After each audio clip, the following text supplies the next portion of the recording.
Hi കൂട്ടുകാരെ, അപ്പോൾ എല്ലാവർക്കും പുതിയ രീതിയിലേക്ക് സ്വാഗതം. ഇന്ന് നമ്മൾ തലയിൽ ഒരു വട്ടക്കെട്ട കെട്ടി കാണുന്ന വഴിയിലൂടെ കാട്ടിലേക്കാണ് പോകുന്നത്. കാട്ടിൽ പോയി ഇന്ന് ഒരു മരത്തിൻ്റെ തല വെട്ടണം എന്നും വിചാരിച്ചാണ് പോകുന്നത്. അങ്ങനെ നമ്മൾ കാട്ടിലേക്ക് എത്തി. വേറെ ഒരു മരവുമല്ല, നമ്മളെ ആനയൊക്കെ തള്ളിക്കളയുന്ന ആ ഒലട്ടി മരം. ആനയ്ക്ക് തിന്നാമെങ്കിൽ പിന്നെ നമുക്കും എന്താ തിന്നാത്ത. അങ്ങനെ ഞാൻ വിചാരിച്ചിരുന്നു ഒലട്ടിയുടെ പകുതി മുറിച്ച് അതിനകത്തിരിക്കുന്ന കുരുന്തുണ്ടല്ലോ അതിനെ വെട്ടിക്കഴിക്കണം. അപ്പോൾ ഇതാണ് ഞാൻ പറഞ്ഞ ആ ഒലട്ടി.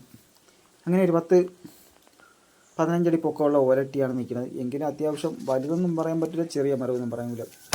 നമ്മൾ പകുതി വെച്ച് മുറിച്ച് തള്ളിയിട്ടിട്ട് ഇതിൻ്റെ അകത്തിരിക്കുന്ന ആ കുരുന്തൊക്കെ കഴിക്കാൻ പറ്റത്തുള്ളൂ. അങ്ങനെ ഇതിനെ വെട്ടി മുറിക്കാനുള്ള പരിപാടിയിലാണ്. അങ്ങനെ മുറിച്ച് പകുതി എത്തിയപ്പോഴാണ് ഓർത്തത് ഇത് എങ്ങോട്ടാണ് വീഴുന്നത് ഒരു സാധ്യതയുമില്ല. കാരണം 4 സൈഡും മരവും പിന്നെ ചുറ്റിലും വള്ളിയൊക്കെ ഉണ്ട്. നേരെ താഴോട്ട് കുത്തനെ വരാനാണ് സാധ്യത.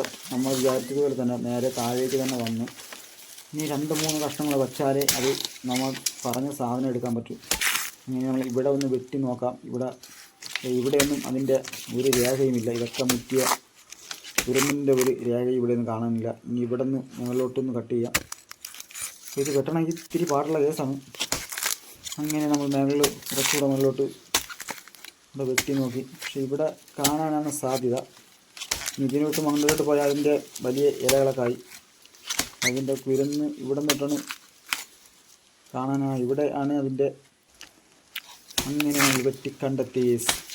ഇതാണ് ഞാൻ പറഞ്ഞ നമ്മളെ ഒലട്ടിയുടെ കുരുന്ന്. അപ്പോൾ ഇതിൻ്റെ കരളെന്നും പറയും, കുരുന്നെന്നും പറയും. അപ്പോൾ ഇതാണ് നമ്മൾ വെട്ടി കഴിക്കാൻ. അപ്പോൾ ഇത് ഒലട്ടിയുടെ മാത്രമല്ല, ഇങ്ങനെയുള്ള പനയിലുണ്ട്, പിന്നെ നമ്മളെ അങ്ങനെ മിക്ക മരങ്ങളുണ്ട്, തെങ്ങിലൊക്കെ ഉണ്ട്. പക്ഷെ അതൊക്കെ വെട്ടിയെടുക്കാൻ ഭയങ്കര പാടാണ്. പക്ഷേ ഇതിത്തിരി എളുപ്പമാണ്. എങ്കിലും വലിയ മരങ്ങളൊക്കെ ഇത്തിരി പാടാണ്. അപ്പോൾ ഒന്ന് കഴിച്ചു നോക്കാം. നല്ല ഇത്തിരി മധുരമൊക്കെ ഉണ്ട് കേട്ടോ. അപ്പോൾ എന്തായിരുന്നാലും ആനത്തിനകത്ത് നിൽക്കുന്നതുകൊണ്ട് നമുക്കത് വിഷമൊന്നുമല്ല, നല്ലപോലെ കഴിക്കാനുള്ള സാധനം തന്നെയാണ്.